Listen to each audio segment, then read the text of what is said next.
दरम्यान कल्याणच्या या नराधमाला फाशीची शिक्षा द्यावी अशी मागणी करत कल्याणमधील नागरिक आता कमालीच्या आक्रमक झाले होते। मुख्यमंत्र्यांनी लेखी आश्वासन देण्याची मागणी करत पीडितेच्या पार्थिवावर अंत्यसंस्कार करण्यास तिचे कुटुंबीय आणि नागरिकांनी नकार दिला होता। मात्र पोलिसांनी समजूत काढल्यानंतर पीडितेच्या पार्थिवावर अंत्यसंस्कार करण्यात आलेले आहेत।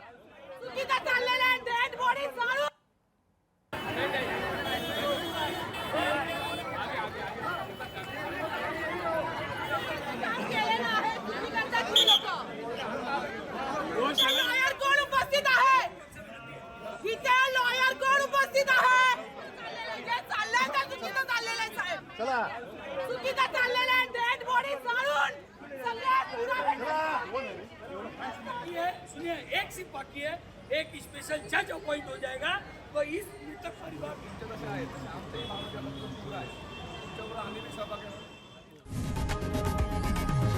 लोकशाही मराठी ऐका, पहा, जागरूक रहा।